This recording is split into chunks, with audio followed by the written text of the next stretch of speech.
ప్రస్తుతం మనం సరూర్ నగర్ కార్పొరేటర్ ఆకుల శ్రీవాణి గారితో ఉన్నాము. వారితో మాట్లాడి ఇంకా కొన్ని మరి విశేషాలు తెలుసుకుందాం. నమస్తే, ఎలా ఉన్నారు? అయితే నా అన్వేష్ అనే యూట్యూబర్ టాపిక్ అయితే హాట్ టాపిక్గా మారింది ప్రెజెంట్లీ సోషల్ మీడియాలో.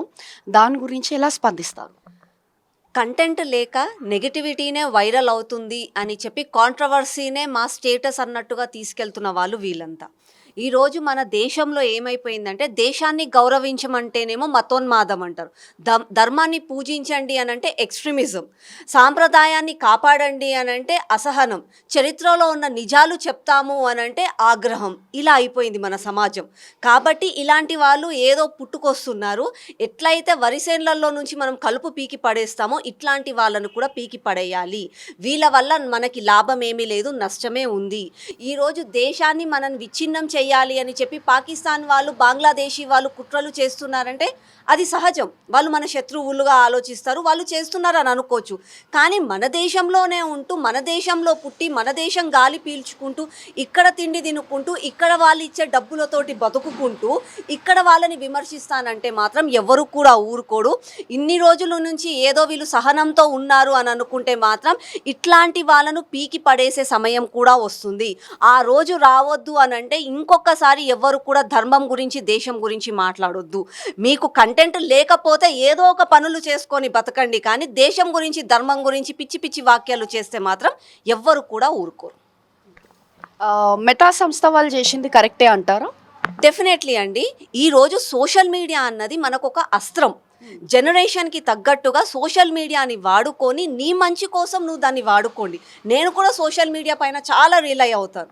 విమర్శలు చేయండి, ఒక మనిషిగా మనం దాన్ని స్వాగతిస్తాం. కానీ దాన్ని స్వార్థంగా మార్చుకొని కేవలం వాళ్ళు చెప్పాలి అనుకున్న దాన్ని తోడ్మోడు చేసి ప్రజలను చెప్పి ప్రజలను అయోమయం చేస్తే మాత్రం సోషల్ మీడియా కాదండి, నిజంగా కూడా అదే ఒక నేరం, అదొక ద్రోహం, అది ఒక కుట్ర. టెర్రరిజం వాళ్ళు చేతిలో గన్నులు పెట్టుకొని తుపాకీలతో మనుషులను ఎలా చంపుతున్నారో ఈ సోషల్ మీడియా పేరుతోటి కూడా ఇట్లాంటి నెగిటివిటీని ప్రచారం చేసుకుంటూ కొంతమంది వాళ్ళు కుట్ర చేస్తున్నారు. ఇట్లాంటి వాళ్ళకి నిజంగా కూడా యాక్షన్ తీసుకోవాల్సిందే. అయితే ఇప్పుడు రీసెంట్గా రిలీజ్ అయిన వీడియోలో మ్యామ్ ఆయన ఏమంటున్నాడంటే ఒకటి కాకపోతే ఒకటి అన్నట్టు ఇండైరెక్ట్గా టాంట్ చేశారు. దాని గురించి ఏమంటారు మీరు? ఫస్ట్ ఆఫ్ ఆల్ అండి, అది మన సమాజంలోనే మార్పు రావాలి. ఎలా అయిపోతుందంటే, మనము ఒక కంటెంటే కానీ, ఒక ఇష్యూయే కానీ ఒకరోజు మాట్లాడతాం, ఒక 2 రోజులు దాని గురించి డిస్కస్ చేసుకుంటాం, బాధపడతాం, ఆ తర్వాత మనం మర్చిపోతాం. ఎందుకంటే కొత్త ఇష్యూ వచ్చేస్తుంది అప్పటి వరకు. కాబట్టి ఈ ఇష్యూని మనం మర్చిపోతాం. ఇప్పుడు ఈ నాన్వేష్ అనే వ్యక్తి కూడా అతను ఏదో ఆ రోజు మన గురించి విమర్శించాడు అని చెప్పి ఆ రోజు హడావిడిగా అన్ఫాలో చేసేసాం, అతని మీద కంప్లైంట్లు ఇచ్చావు, తర్వాత మర్చిపోయాను, ఎవరి దారులలో వాళ్ళు వెళ్ళిపోయారు. అతనికి ఏంటంటే ఇవాళ కాకపోతే రేపు మళ్ళీ వస్తావు, ఒకటి కాకపోతే ఇంకొకటి అన్న ధైర్యం అయిపోయింది. కాబట్టి అందరం కూడా అప్రమత్తంగా ఉండాలి. ముఖ్యంగా యువత అప్రమత్తంగా ఉండాలి. ఇట్లాంటి వాళ్ళు చేసే కుట్రని ఆలోచించాలి. అది కేవలం వాళ్ళు డబ్బుల కోసం చేస్తలేరు, ఫేమ్ కోసం చేయట్లేదు, దేర్ సంథింగ్ బిహైండ్ ఇట్. అది ఏంది అని చెప్పి ప్రతి ఒక్కరు కూడా గ్రహించాలి. అయితే మేడం, ఇప్పుడు ప్రజెంట్ దేశంలో హిందుత్వం అనే వాయిస్ పైన టార్గెట్ చేస్తున్నారు. దానిపైన మీ అభిప్రాయం ఏంటంటారు? ఒకప్పుడు బ్రిటిష్ కాలం నుంచి కూడా, బ్రిటిష్ కాలం తర్వాత వాళ్ళ వారసులుగా వచ్చిన కాంగ్రెస్ వాళ్ళందరికీ కూడా విభజించు పాలించు అన్నది వాళ్ళ స్ట్రాటజీ.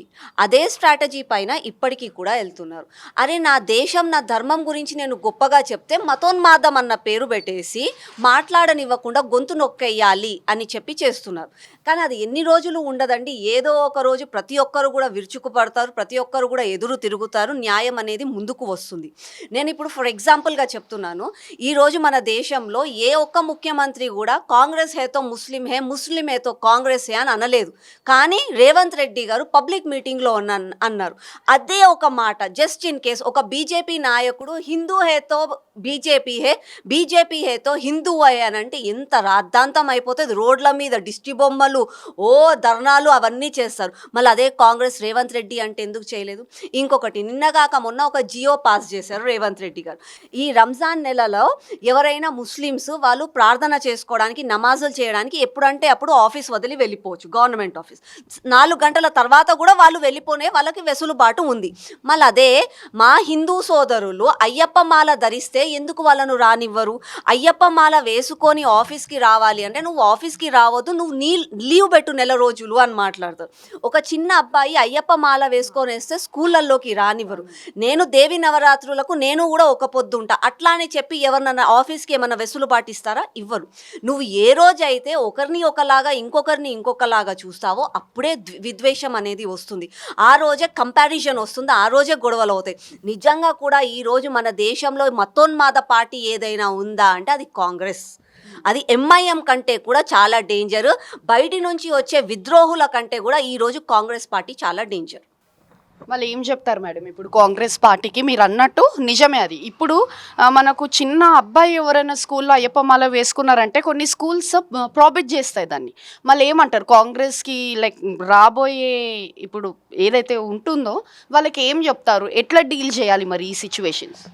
ప్రజలు అప్రమత్తంగా ఉండాలి. వాళ్ళు చేసేది ఒక కుటుంబం కోసమే, వాళ్ళు మాట్లాడేది ఒక కుటుంబం కోసమే, వాళ్ళు పరిపాలించేది ఒక కుటుంబం కోసమే. అదే బీజేపీ అయితే దేశం కోసం, ధర్మం కోసం, పిల్లల సంక్షేమం కోసం, ప్రజల సంక్షేమం కోసం ఆలోచిస్తుంది.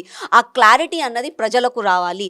ఎన్ని రోజులు వాళ్ళు అది చెప్తున్నారు అని చెప్పి వాళ్ళ మాయ మాటలలో పడతారు. ఈ రోజు కాకుండా రేపు పిల్లల భవిష్యత్తు కోసం ప్రజలే ఆలోచించాలి.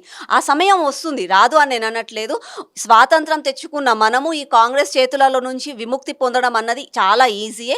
ఆ సమయం కూడా దగ్గరలోనే ఉంది, వస్తుంది అని చెప్పి నేను ఆలోచిస్తున్నాను.